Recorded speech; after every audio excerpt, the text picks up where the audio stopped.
Yeah,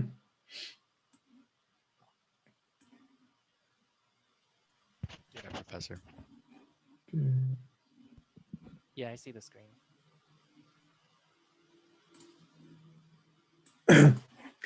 Okay, so today we're gonna talk about interrupts. Okay, just a brief introduction. Interrupts, just like the name saying. So you have some execution some program that is running. Then sudden event occurs, and this event will trigger, or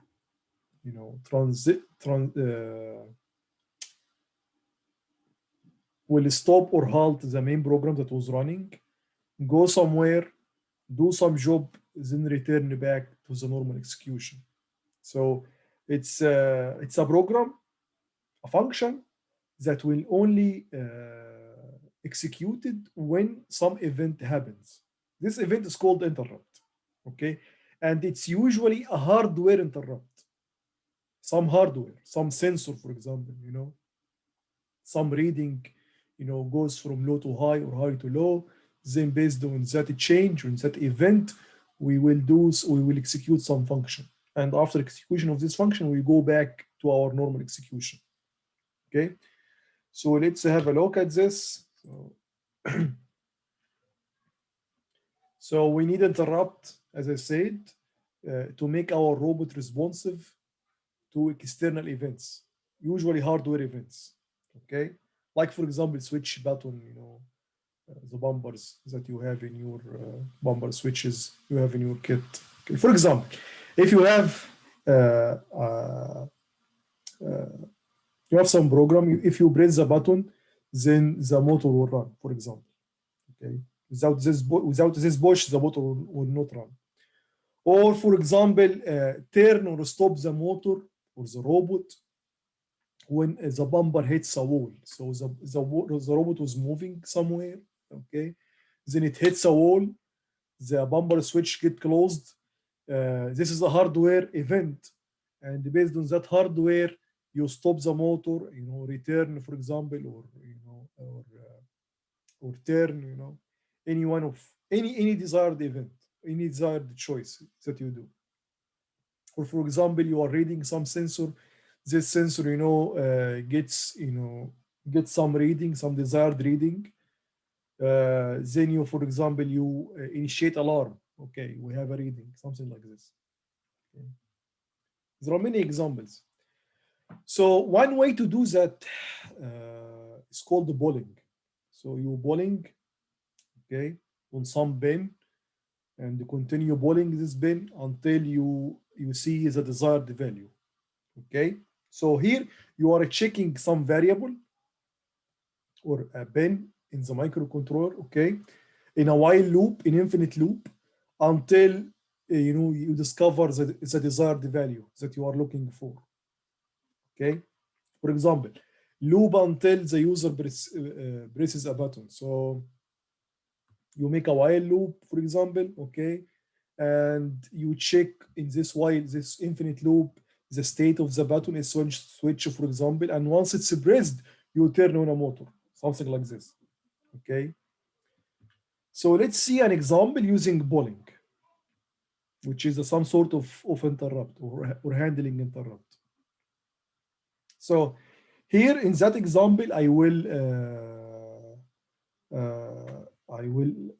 turn on the LED one when I press a button. Okay. So basically, here you have in the while loop, you have this variable. This variable will read the input on pin 1.1, which is the switch button. There are two switches. Switch one is connected to pin 1.1 or pin 1 in port 1, and switch 2 is connected to port 1.2, pin 2. Pin 2 or what? Pin 4, I'm sorry, pin 4. Pin 4 of port 1. Okay, so you will read the value of this switch. If the switch is closed, okay, which means the reading will be zero. It's a negative logic. So you will turn on the lid. So both set output high on pin 1.0, which is the lid one. If the reading is one, which means the switch is not closed, then you set you turn off the lid. Okay, something like this. This is very simple example for bowling. Also, bowling has many drawbacks. Okay.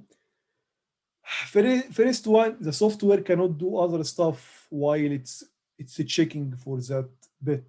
No, what we want, the kind of interrupt that we want is something that will not prevent us from doing other stuff while we are waiting for it. So basically, this hardware interrupt is just something in the hardware. So you can execute some normal program,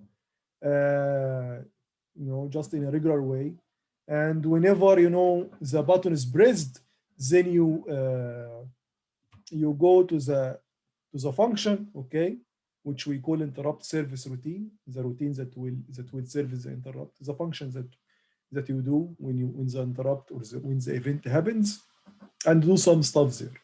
And when you finish this stuff, you go back to your normal program and continue execution. Okay, so you are not just looking at the interrupt if it's or the event if it's happened or not. No, you do your program, you write your program, you execute your program, and once it's happened, you will go to some location which have some code, execute this code, and go back to your normal operation. Okay, and this is really efficient, or I mean, the polling is not. I'm sorry, not efficient when you have a very long waiting. So assume, for example, let's go back to this program here. Assume that I will press the button after 1 hour. So for one complete hour, the program will go in this loop, always checking this guy if it's zero or not. Okay, and once it's zero after 1 hour, it will turn on the lid, which is not efficient at all. Okay, because for one program you are doing nothing. You just loop and check, loop and check, loop and check. So if you want to do this using the way that we will explain in after 5 minutes, you will put your microcontroller into sleep, so you are not executing any, you are not consuming, you are consuming very negligible power. Assume it's zero, okay, and once the button is pressed, some hardware will tell the microcontroller the switch is closed now. Please do whatever, which is turning on the lid. Okay. Also, using polling, it's really hard to check multiple stuff. Okay. And the program will be very big. If, for example, we are waiting for pressing on switch 1 or switch 2, or pin 1.1 and pin 1.4, then we should double the coding. Okay. And if you have many of these stimuli, many of these external events, then the coding will be very big and not modular and bad, we can say, and hard to debug or discover the problem. Where is the problem exactly? But using again the interrupt, the hardware interrupts that we will learn today, you will do that very, very efficiently and very easy as well. Okay. Hey, Professor. Yes. I just have a question about polling. So basically, polling is just a method of like another method of an interrupt, but it's Yes. not efficient. Okay. Yes. It's another method, but it's handmade, we can say. Okay, got you. Got Okay. you. All right, thank you. Okay, so let's see how interrupts work. So as I said, you have a normal program, something like this, line 1, 2, 3, and line N. And you don't know when the interrupt will happen, when the hardware interrupt will happen. So as I said, at some point you halt your program. When the interrupt happens, you go somewhere, do some code, go back to your normal execution. So let's see an example. So you do your line 1, you do line 2, then an interrupt happens on some pin here. This pin, for example, this is a port. For example, these are the pins of the port, and on one pin you receive some signal and this signal is the event that you were waiting for. Okay, then what you're gonna do, you go to what's called interrupt service routine. Again, interrupt service routine. It's a routine, a function, some coding that you do only when the interrupt happens. Then you do this guy, M lines, for example. Then you go back to line 3 because you stopped at line 2. So you executed line 2, then the interrupt happens, then you go to the interrupt service routine, do whatever's there, then go back to line 3, and and that's it. Okay. In bowling, you will not do such thing. In bowling, you are just looking for the event, this event. So you cannot do anything else. Just bowling on that bend, for example, if it's high or low, something like this. So you can summarize this. It's asynchronous, event or asynchronous execution. Okay, something that you don't know its timing, it will come or maybe not, or may not come. So because of this, you do your stuff, and when it's come, then we're gonna serve it. Most of the peripherals or the modules inside our microcontroller can do that, or have some interrupt service routine. So, for example, GPIO port. If you set a GPIO port, just like input or output, so just like what we saw, we can point to a pin and assign for it an interrupt. So whenever an event happens at that pin, and the event means a change in the signal, high to low or low to high. Okay, then you do some interrupt or some interrupt service routine. We will see also another module called analog to digital converter, and we will use it when we examine this guy, the sensor, the distance sensor. Okay, the distance sensor has an analog reading. It's a voltage, based on the distance from the wall. You will have some voltage, 5 volt, 5.5 volt, 3 volt, just one number, right? But then we need to convert this number to a digital number, zeros and ones. So the analog to digital converter will do that for us. We'll receive on some pin this analog input, this analog voltage, 5, 6, 7, 8, 1, minus 1, whatever, and we'll convert it to a digital. When the conversion happens, it will interrupt us. It will interrupt the execution of the, hey, I have a new reading. Please read it. Then you go to somewhere, do some stuff based on the input that you read. For example, you are measuring the distance to the wall, okay? And whenever the distance is very short, whatever it is, for example, 5 centimeters or something, okay, then you go in your interrupt service routine, you stop the motor, for example, or turn the robot, or go back, go forward, backward, something like this. Also, timers, we will see timers next week as well. Not next week, tomorrow. I'm sorry, next Thursday. So timers also can initiate interrupts. And this is very, very simple. When you have, for example, if you have a time down, a clock down, 10, 9, for example, in seconds, whenever you reach 0, you initiate interrupt. So the microcontroller will know that, the timer has reached its 0 level. So, okay, let's do something like this. Another module that we may examine or may not, it's called UART, which also can do interrupt. Most of them can do interrupts.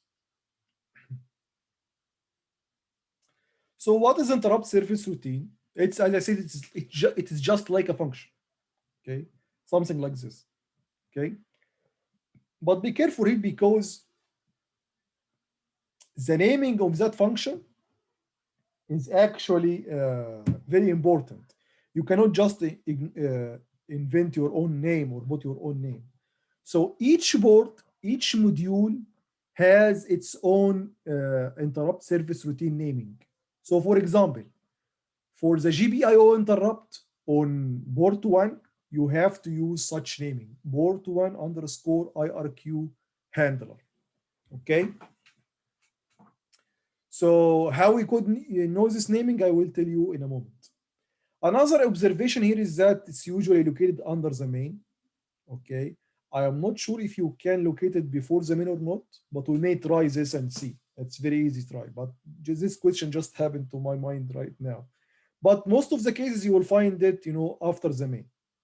Okay, that's also another observation. The third observation is that it always return void. This is not a normal function. Yes, it's like a function, but it's not a normal function because you are not calling it from inside the main. If you look at the main program here, you will not find any line called port1 IRQ handler. No, it's not like a function, normal function.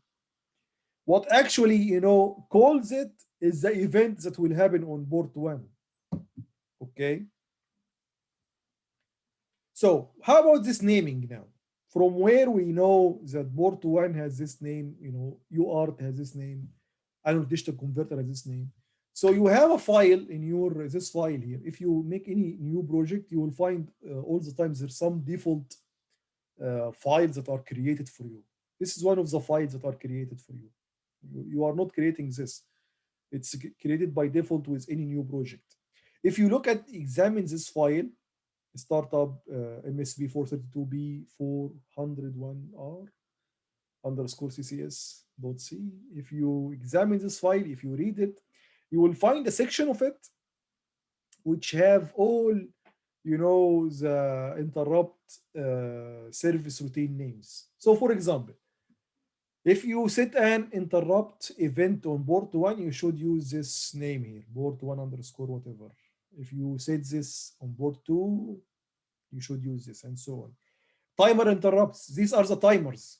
We have 4 timers on our microcontroller. We have 4 timers: A0, A1, A2, A3. They are called like this. I don't know why.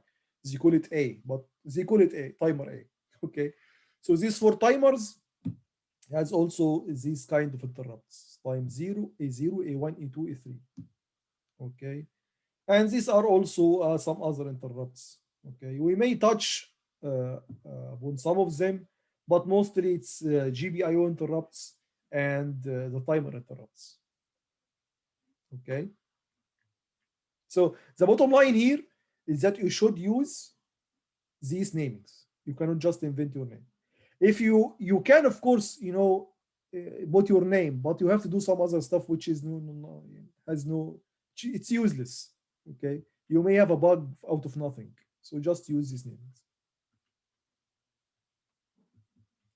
Okay. Now, I want to make some interrupt on port 1.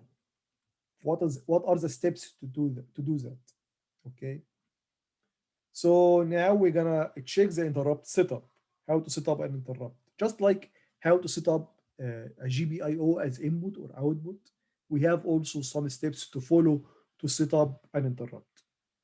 Although it's not straightforward, just like GPIO. Okay. The thing is, you have for each board or each module that can have interrupt, there are some hardware that you should configure.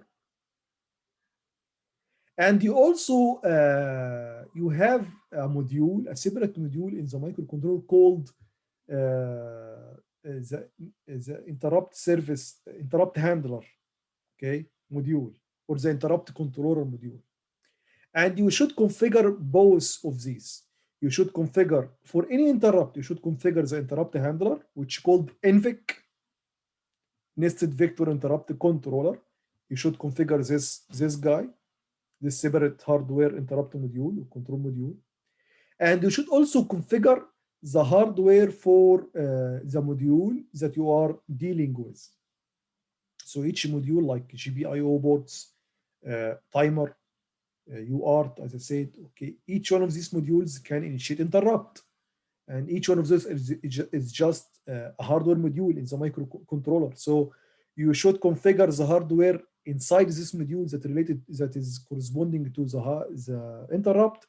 And also besides this, you should configure also another module called interrupt control module inside the microcontroller, which is handling all these interrupts. Okay. So basically you have peripheral specific settings or module specific settings. Okay. And you have the interrupt controller settings. Okay. So as I said, in the peripheral specific settings or the module specific settings, you have some internal registers that you should configure or put some values there based on the port or peripheral you have or the module you have. The steps for and this is specific for each peripheral. So the settings, for example, for GPIO interrupts is different from the settings for a timer interrupt, UART interrupt, and so on. But for all of but the settings for the interrupt control usually have the same steps or the same stuff.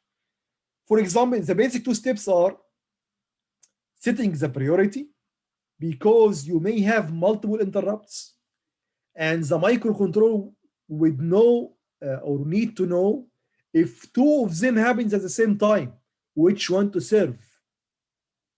So you may have multiple ISR for multiple events. For example, a GPIO interrupt, a timer interrupt. What if both happen at the same time? So the microcontroller need to know which one to serve, which have more priority than the other. Okay. And another step, which is to enable the interrupt on the peripheral or on the module. Okay. We're gonna see this in coding. It will be more clear. Another concept that we should know is something called the critical section. Okay.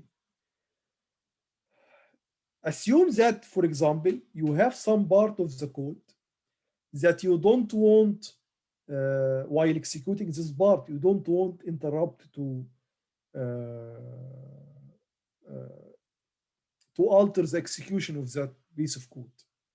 Okay, we call this code or this piece of code critical section, a section that you, the programmer, need not to be altered by any interrupt. Okay, to do that, we enclose this section by two statements. At the beginning of the section, we make this statement called interrupt disable master. So this basically will disable any interrupt in the microcontroller. Then after executing or after after executing this part, this critical section, and now after executing it, you can have interrupts. That's fine. Then you make interrupt enable master. So you enable all the interrupts.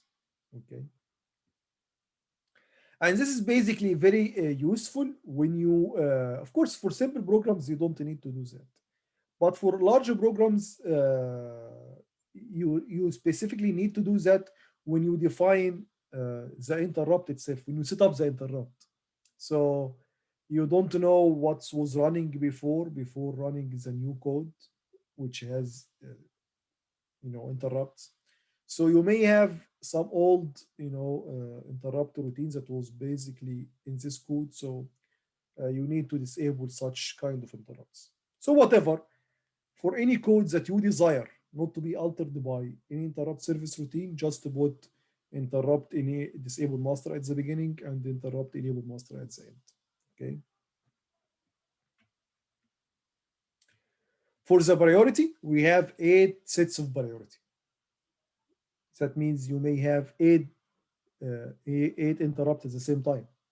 Okay. So we mark them from 0 to 7. And the higher the value, the lesser or the lower the priority. So an interrupt with priority 0 has higher priority than interrupt with priority 7 or 1 or 2 or 3. Okay. Now the question, what happens if I was running some interrupt service routine? Okay. Then another interrupt kicks in or triggered. Now we look at the interrupt priority of both of these guys. Okay. If the interrupt that was running at this time was of lower priority than the interrupt that kicks in, this guy will be halted, stopped. Then the new interrupt service routine will execute it. Then we go back to the original interrupt service routine. If the interrupt service routine that was running has higher priority than the one that kicks in right now, we're gonna ignore this guy for a moment, the lower priority guy, complete what we were doing, we will not alter it. Then after finishing this guy, we go and execute the interrupt service routine for the one that just kicks in. Okay.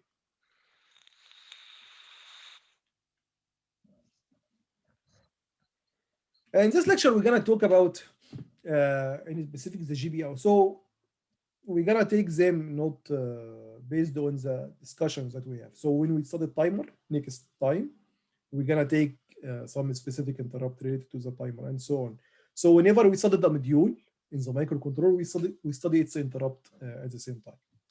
Since we take already GPIO and we know how to configure a board as a GPIO input or output, we're gonna study this lecture in the GPIO interrupt because it's easy. Okay. Basically, as I said, the interrupt or the event that happens with the GPIO board is just a signal that goes from high to low or low to high. Okay. So, for example, the bumper switch. When you have no hit, when the bumper switch is not closed, I mean the robot didn't hit any hole, this switch will be open. So the reading on B101 here will point 1.1 will be high. And when this switch is closed, I mean the robot hit a wall, this guy will be closed. So B1.1 will be 0. So the change here is the event here makes the input at bin 1.1 to change from high to low or falling edge. Then we could know that we have some event happened. Okay. Another example, you may have a rising edge. For example, you are reading some sensor, or you are reading, for example, this guy, the distance sensor. Okay. And whenever the reading is 0, then it doesn't, the distance, for example, is very high. Okay. But then when the robot moves too fast, then the distance become close to the wall. Then the reading is, it's not 0 anymore. It's a number, for example, 5 volt or something. Then the A to D converter will say, oh, I have a new reading. Please read me and take some action. And based on the reading, we're gonna know the distance is close or still high, so we can stop or just let the robot to continue, or maybe slow it down, something like this. Okay. So an event on a bin means a signal that goes from high to low or low to high based on the application. In our bumper switches, for example, the application here is just a negative logic. When the switch is not pressed, we have high input, so don't do nothing, don't initiate any interrupt. When we have a closed switch, there is a hit for the robot. We will have 0, and the transition will be from high to low. Then we can initiate interrupt. Okay. One important observation here is that we can only have 6 GPIO interrupts, and we knew that just from of course the resources, the files, the data sheet and stuff. And also if you look here at this naming, you find that port 1, port 2, port 3, 4, 5, 6. So you can't have interrupt on port 8, on port 9, and port 10. Okay, only these ports out of 10 ports.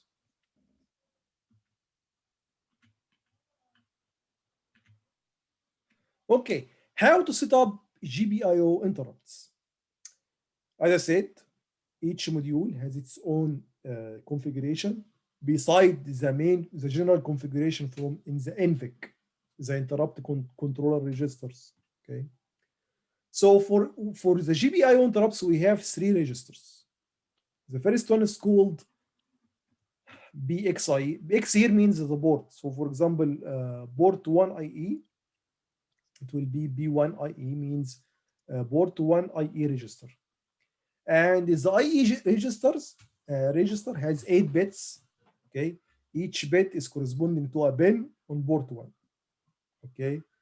If the bin is 1, if the IE bit is 1, this means the corresponding interrupt on that bin is enabled. So we enable or disable interrupt on any board using the IE register. Good. Another register called IES. Okay, you define, for example, an interrupt on port 1.4 for here, for example. Here, you are defining or enabling an interrupt on bin 1.4. Remember, we start from 0, 0, 1, 2, 3, 4. So it is the 5th bit. That's why we make the bitwise OR with 0x10, because it's the 5th bit. So now we enabled a GPIO interrupt on bin 4 of port 1. Now we need to know, should I react, the microcontroller should react on a falling edge or a rising edge, from low to high or from high to low. So we configure or set up this using another register called IES. Okay, so this guy is to choose a rising edge or falling edge. So for the same example, bin 1.4, for example, we want a falling edge. Falling edge is 1. So you set 1 at bit 5 again, because we start from 0, 0, 1, 2, 3, 4. So it's the 5th bit. If you want a rising edge, you put 0 out there. Okay. The most important guy here is called the interrupt flag register, IFG. So this guy has a story. So the microcontroller knows if there is an interrupt or not based on the 8 bits of the IFG, the interrupt flag register. So whenever you have an interrupt, an event, for example, or a falling edge event or a change on bin 1.4, then bit 4 in that register will have 1. If it's 0, there is no event. If it has 1, then there is event. Okay. So when interrupt happens, for example, here in our example on bin 1.4, and you have a falling edge, okay, or the signal changes from high to low on bin 4 of port 1, then you will find that bit 4 of the IFG register has 1. Okay. So as a programmer, you may use this register to check, if there is an interrupt or not. That's very good. Good register for debugging. Okay. So this is basically what I have explained. One very important observation here is that line. You must reset that bit in the code manually. So again, let's go back to our example. If you have a falling edge on bit 1.4, you will find that bit 4 or the 5th bit in the interrupt flag register become 1. Okay. And based on that, the microcontroller will go to the interrupt service routine that you write in your program, do some stuff there. Okay. Then if you didn't clear this bit, the microcontroller will go again to the same interrupt service routine and keep redoing the interrupt service routine until this bit becomes 0. Okay, so it's a dangerous here because you must clear it once you go to the interrupt service routine, so that the microcontroller will not redo or re-execute the interrupt service routine. Okay, because there is no need to re-execute it. We execute it only if you have a new event. If you have a falling edge event, right? A voltage that goes from high to low. Okay, we're gonna see this. So this is a very simple example. This example will turn on or toggle the LED 1 based on switch 1. So whenever you press the switch, okay, LED 1 will toggle. If there is on and there is light, it will be closed off, and there is no light. If was no light, if it's closed, or there will be a light. You toggle, you change the state. Okay. So we need to interface LED 1 and S1 because the switch is connected to S1 to be 1.1, and the LED is connected to pin 1.0. So you set up the LED pin, which is 1.0, as a GPIO output, and initially you put low or 0 there, so it will not light. The LED will not light. Then you initialize switch 1 pin, which is pin 1.1. Okay. And as you remember,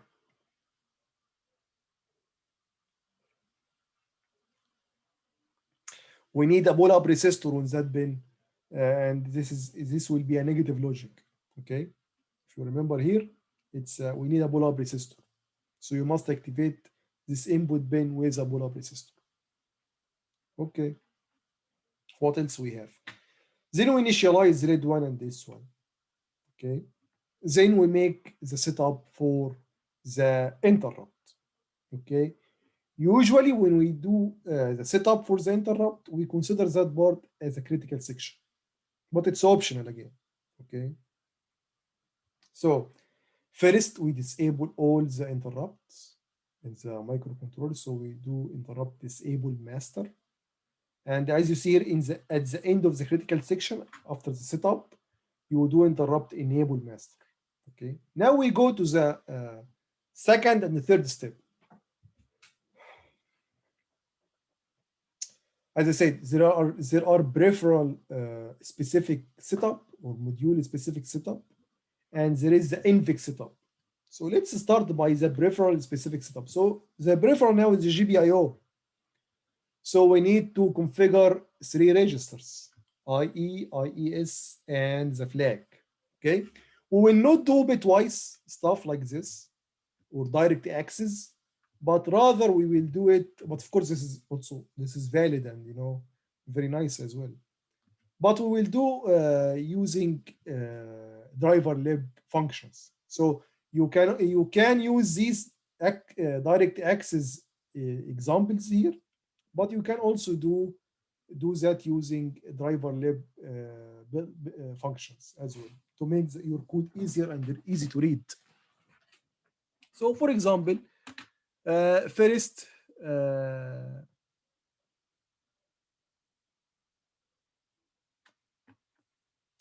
very tired. Anyway. So these are the basic 3 steps that I told you about, although they are not ordered and the order doesn't matter actually. So the first step, and again, the order it doesn't matter, is to enable the interrupt on port 1.1, which is the pin in which from which you receive a signal from S1.1, the switch, if it's closed or open. You clear the flag register. Okay. So here is how to clear this flag. So clear interrupt flag, and we need to clear, pin 1.1 flag. So GPIO port 1 pin 1. Then we need to choose the edge, either falling edge or rising edge. In that case, in our case, it's a negative logic. It should be a falling edge. All the time, if the switch is not pressed, the input will be 1 to pin 1.1. And only when the switch is pressed, you will have 0. So it's a falling edge. So this is how you do the falling edge. So GPIO interrupt edge select port 1 pin 1, and here is the transitions that you want. Either GPIO high to low or low to high. Okay, transition. Okay, this is a peripheral specific interrupt. Now, the NVIC setup or the interrupt controller setup. First, we need to define the priority. and you can, for example, give it. Of course, here is only we have only one interrupt, so what this actually doesn't doesn't matter if you put 0 like 7. But if you have more, then yeah, you have to. This will be a crucial step, okay, or very important step for the microcontroller, because it need to know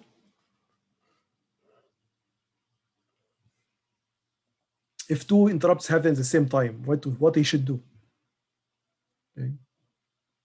Then you enable the interrupt on port 1 from in the NVIC. So look here, you have 3 enables. You should enable the interrupt in the GPIO port, this line. You should enable interrupt of port 1 in the NVIC hardware, or the separate module for the interrupt control. And you should also do the enable master. Okay, 3 levels of enabling. And all of them are crucial. You must do all of them. Okay. Then we should just sleep, because we will blink or toggle the lid only when the button is pressed. Okay. So we will make here a while loop, and inside this while loop, this statement, which is underscore underscore WFI. This is actually a function, means watch for interrupt. Watch for interrupt. So the microcontroller will go there, will sleep, and sleep means it will not use the clock, so it will reduce the power consumption of the microcontroller. So it's a good thing. Okay, and whenever you have a falling edge on pin 1.1, then you go to the interrupt service routine here, which is port 1.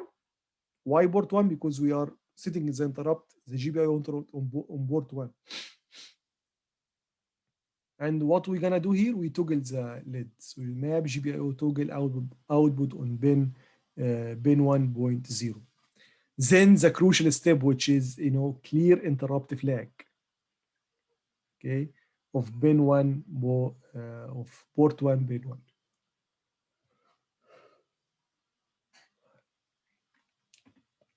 Remember that the switch is connected to pin 1 port 1 pin 1. Okay, don't confuse between the switch and the LED.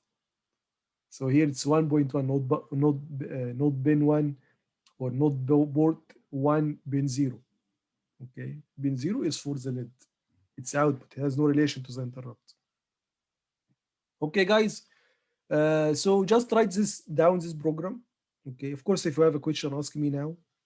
Write it down. Okay, try to let me show you very quick what I have. This is a program actually. So let me run it for you.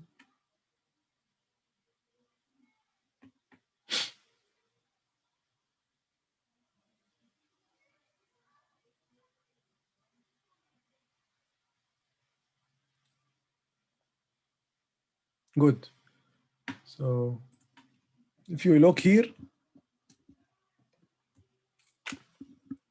the LED is not. Where is the LED? Yeah, this is the LED. It's just off. Only when we press switch 1, it will on. Look, and it will keep on until we press again. So it will toggle. And it will keep off maybe for 5 hours. Then when we press again, it will be on. And maybe for another 5 hours. Then you come back and the press switch again, so it will go off. Okay. So this is basically the program of the lecture. There is assignment based on that.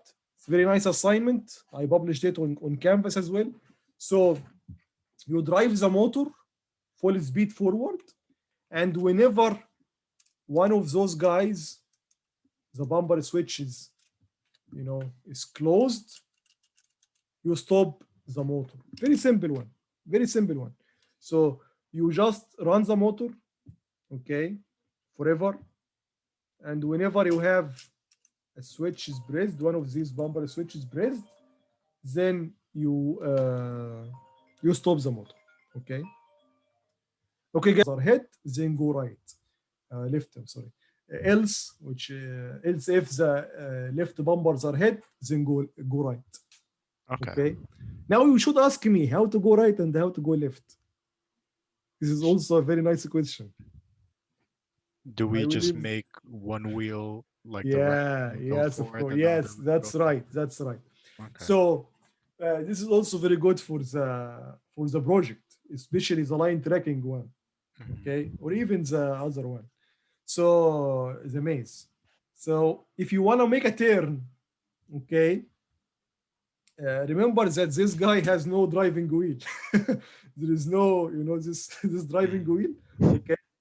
So we deal with that by changing the relative speed between the left wheel and the, so for example, if you wanna go left, or if you wanna go left, okay, basically you stop this wheel, which is the left wheel, Mhm. and just leave the right wheel to spin.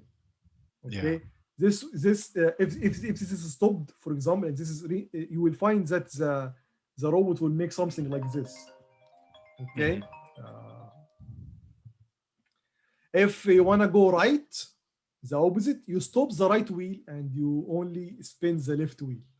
Okay, Okay. then the robot will go. And is that where the timers come into play, Professor? When it knows when to stop turning?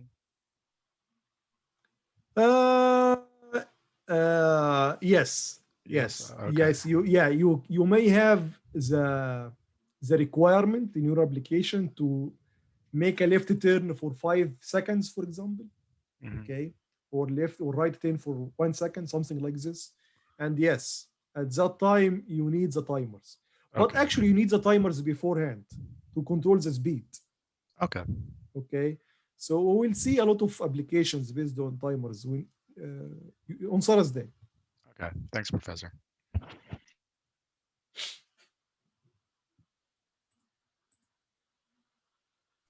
Can you check mine, Professor? Yes, who's with me? Alan. Okay. Yeah.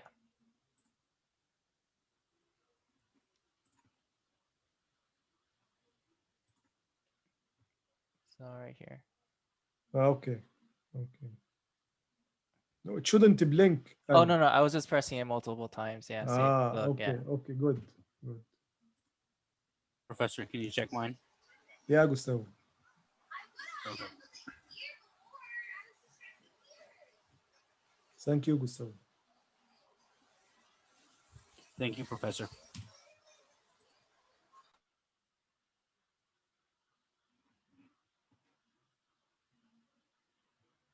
Professor, can I talk to you about something real quick? Gustavo. Yes. Yeah, of course.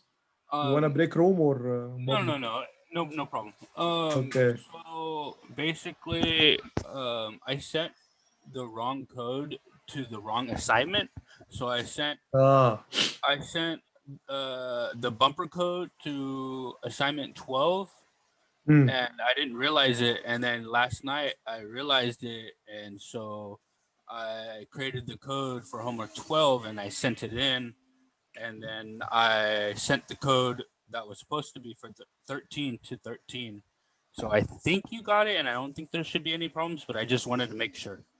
Okay. Okay. If you find that I mark it, for example, late or something, just let me know.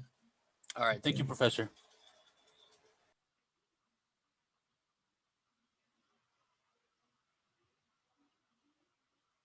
Professor, Yes. also Who's quick Clark? question on the grading. So on Yeah. Canvas, when you go to grades, does it Yeah. show you the actual grade of the class weighted with the 10% on midterm and 60% assignments, or is it just No, that's actually a crap. Just don't look at it because, for example, the midterm is uh,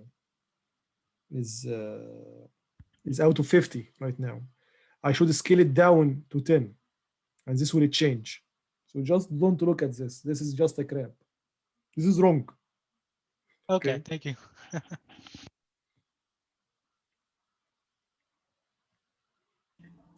Mr. Mustafa. Yeah. I'm kind of having trouble with like the setting up like the motor for the left wheel and the right wheel. How do we make like the wheel go forward? Because I was seeing like on the PowerPoint that we have to have a 0 and a 1 in order to go forward based on like a table. But I'm not exactly sure how to do that. I'm kind of confused on that.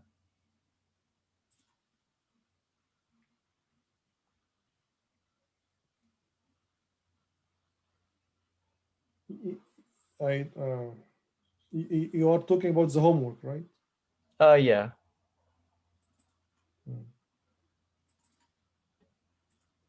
So you want what you are unsure about? How to drive it forward and backward, or? Yeah. Okay, there is a pen called what? The Cold War. There's PH and then there's EN, which is enabled. Yeah, yes. Yeah, this bin. Bin 5.4 for the right wheel and bin 5.5 for the left wheel. Okay. Right. Let's talk about the right wheel, for example. If you wanna move forward on the right wheel, if you wanna the right wheel to move forward or to spin forward, okay, to the direction of the bumpers, okay, then you put 0, not 1, 0, okay, on that bin 5.4. Right. If you wanna move backward, you put 1, the opposite. It's a negative logic, okay. If you wanna the left wheel to move forward, you put 0 on bin 5.5, port 5, bin 5. If you wanna the left wheel to move backward, to spin backward, you put 1 on this same bin, 5.5. Okay, so here, for example, here is I'm driving backward because I am putting 1 or 5.5. This is actually wrong or right. Can't remember.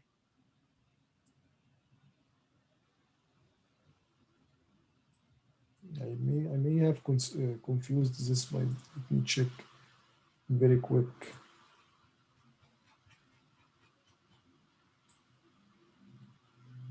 I'm just confused. 5.5 is for the right or the left, and the same for 5.4. I think 5.4 was the right, and then it's in here. Yeah, left is 5. Yeah, that's right. 5.4. Okay. So in the initialization doesn't matter because it's just initialization. So, but let us make it right. So this guy is the left, so it will be here. And this guy is actually the right, so it should be here. Okay. Left is 5.4 and the right is 5.4. But in the code, it's correct. So this is the right code, is the right moving the right wheel forward or backward, I'm sorry. So we put high here. Then here I am moving, sorry, this is backward, so I'm putting high for 1. Here I want to move forward, so I put 0. Sorry for this. Low on 5.5. Okay, for the left. If I want to move backward, I put 1 or high on 5.4. If I move back forward, I put 0 or low on 5.4.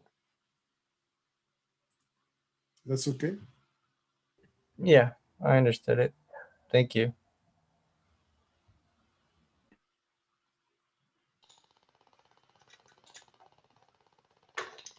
Professor. Yes, I will. Quick question on your example. Okay, let me take Saul first. Okay, yeah, no problem. Okay, thank you.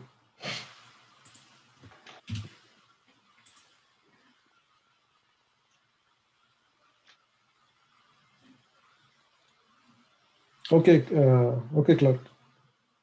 Yeah, so on your example, I think you went over this. I wasn't sure if that was it. I just wanted to clarify, was the function port 1 IRQ handler all the way at the end?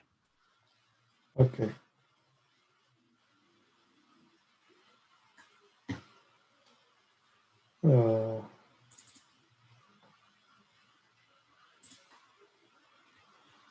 Yeah, right there. Yeah. What? So when is that being called? I'm not seeing it being called inside the I'm saying to you, this is okay. Let me explain that again. So this is the action. This is it behaves like a function, okay? But it's called by the hardware, okay? So it's not called at all here, at all. It's called when you press a button. It's a hardware call. You can name it so. got it. Okay. Okay. It's a hardware call. But we So just need to there's set that to the buffer. something in the background, okay, in the hardware itself, okay, will call that routine. Okay, got it. Actually, it is the interrupt.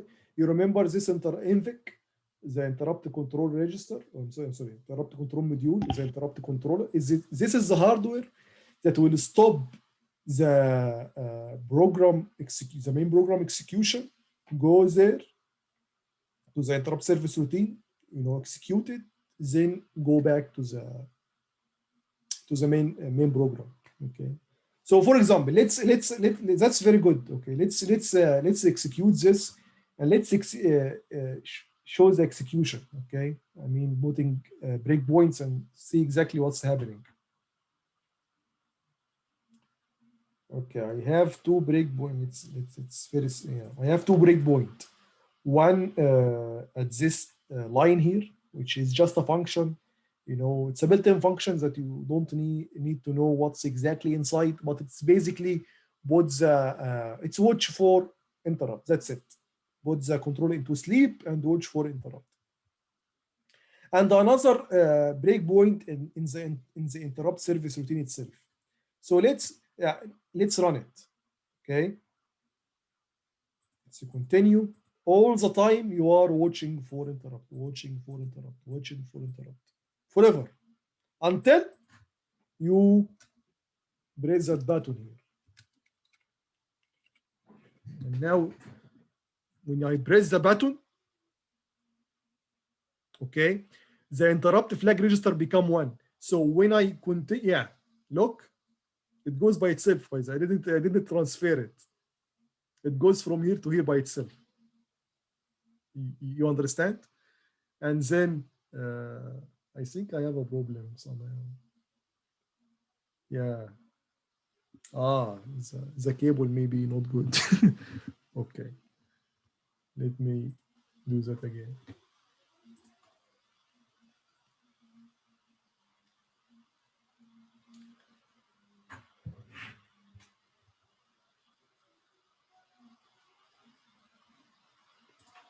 Okay.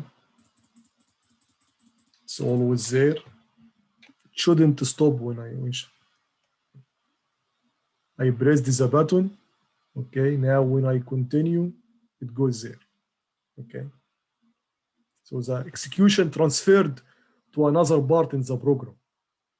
Okay. Then I did this. Here I am clearing the interrupt flag. So I should go back because I didn't press the button again. I should go back to here, to this location. This is a kind of bug. I should always all the time press the green one. This is actually happens only with the interrupt service routine. So let me go back and sorry for this. I will do that again, but in a proper way. Okay. When you have interrupt service routine, always use the green button or the green arrow. So again, all the time we are here, we will not go here until I press the button. Here I pressed the button, the flag become 1. So when I continue, yeah, it goes there. But again, I have a bug somehow. Sorry for this. I think this guy is really unstable. One last time. If it doesn't work, then you guys are not lucky.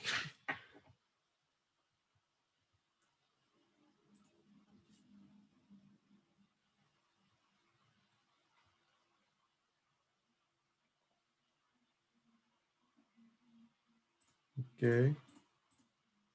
All the time there. Press the button. I don't know if I pressed it or not. Let's check. Yes, I pressed it. Okay. Now look. Go back. You should always use this afterwards, after the finish. So go back to the normal situation and you will stay there. Okay. Stay there until I press the button again.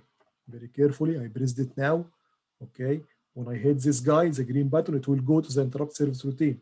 Very nice. Okay. You can use this until you reach the last line. Then you should go back to the green one. For some reason, I don't know why. Now you go back to the interrupt, you know? So you see the execution will go only here when you press the button. So it's a hardware call. You can say that. Okay, Clark. Last time, press the button. Very nice. Now it will go there. I got it. Thank you. Okay. Yeah, one last thing. If you remove this guy, okay, what should happen is that you are not clearing the flag register. And if you are not clearing the flag register, the interrupt service routine will kick in all the time.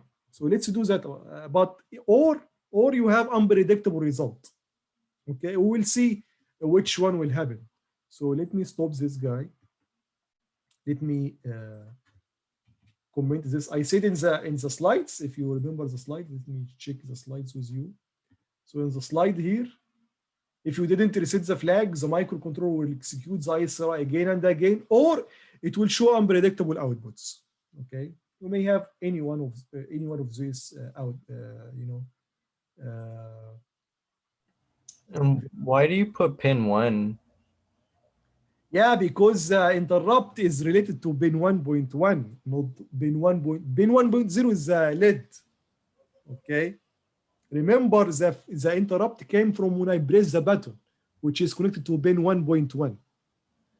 And I'm saying in my application, when you press the button, light on the LED or toggle the LED. Okay. So we don't have any relation. The LED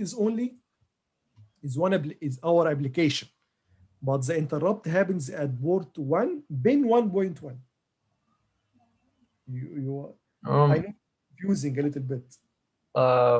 What about for different ports? How would we know, like, for that port, which pin would be the interrupt flag? So basically,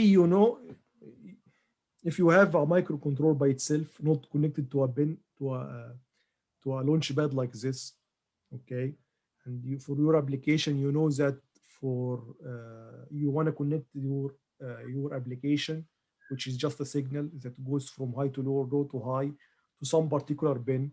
Then you search for what pin is, what port this pin is belong to. For example, port 2, for example. Then you set up an interrupt at that port for that particular pin. Oh, okay. For our application now, the interrupt happens when I press the switch. The switch is connected to pin 1 in port 1. Right. That's why I am dealing with the interrupt related stuff with that port, with that particular pin. But just don't confuse this. This can be anything. Here, the application is just, light on a LED, something like this. Right. Okay, so I commented this guy. So let's build and let's run it and see what's gonna happen exactly.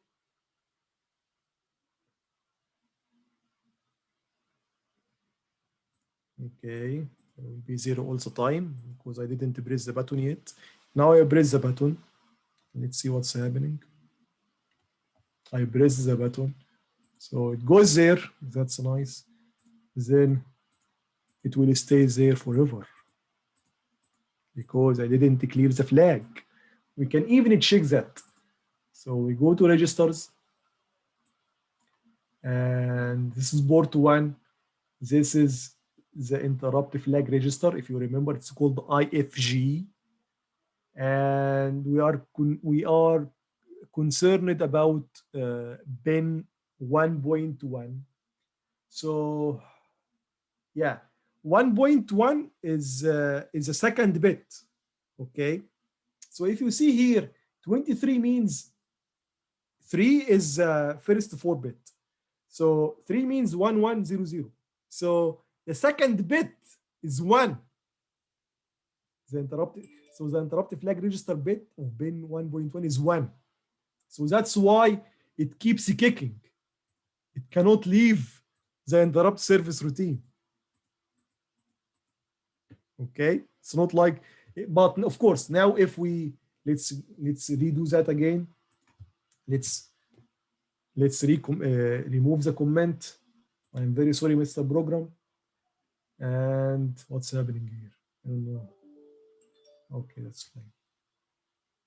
Okay, that's fine. So it's somehow it's recompiled by itself. So now let's run again. Okay, you know, I didn't press the button yet. Now let me press the button. So let's now check. So this is interrupt flag register. It's 2 1. 1 means the first 4 bit is 1. 1 0 0 0. Remember, this is our interrupt, the second bit. It's 0 now. It is 0. Now if I press the button and continue, look, this becomes 3. This means it was 1 in the beginning. It was 1 0 0 0. Now it's 1 1 0 0. Because I press the button, there is interrupt, so pin 1.1 corresponding bit become 1, and I have some problem with the link. I'm very sorry. When I touch the wire, somehow disconnected. Okay. Anyways, so I think you got the idea. Okay, guys. Let me do it for one last time with you.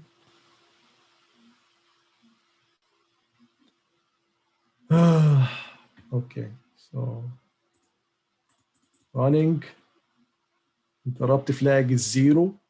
Okay, so now all the 4 bits are zeros, including the second bit. Until I press the button, this will be 2 1 when I continue execution. Look, or 2 2, yeah, be 2 2. Because 2 is 0 1 0 0, so it's number 2. Okay, 2 in decimal, I mean. That's right. Now this guy is there, so after executing this will be 1 again, or 0, whatever. Yeah, it will be 1. So let's go. Yes.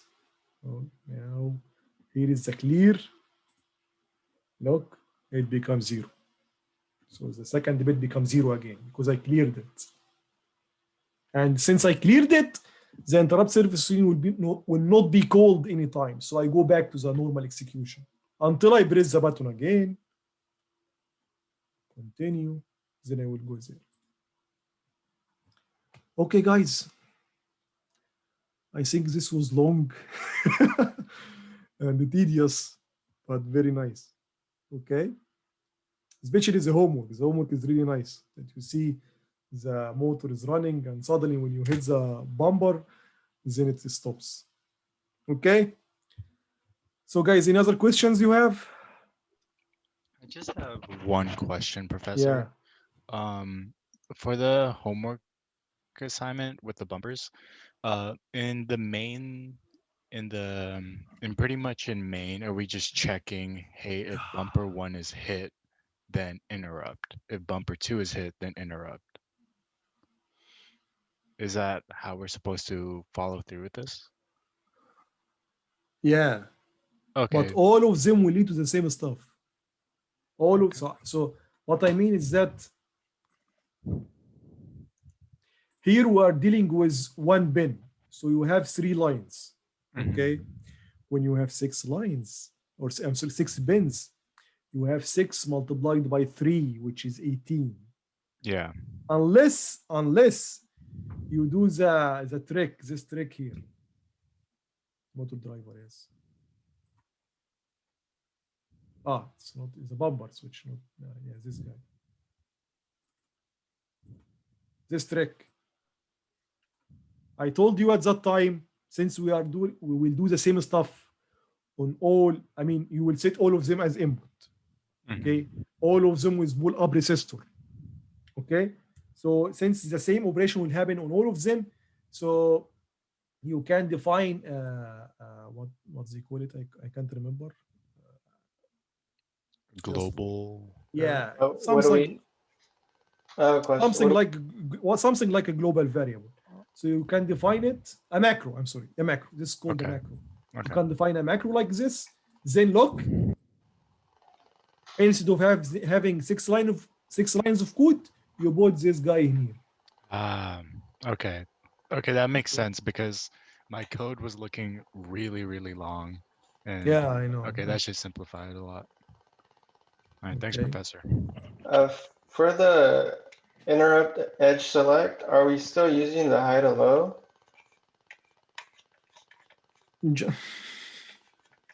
This should be your part, but it's the same concept. It is the same concept. When you press the button, okay, this is pull-up resistor. This is negative logic. And when you press the button, same stuff. You are also press here. Yes, it's called a bumper, but it's a bumper switch. You are also press the button, so it should be the same. Pull-up resistor and negative logic. Professor, can I get checked off for the homework? Yeah, homework or the lecture coding. I did the lecture already. Okay. This is for the homework. Good. Okay, show me.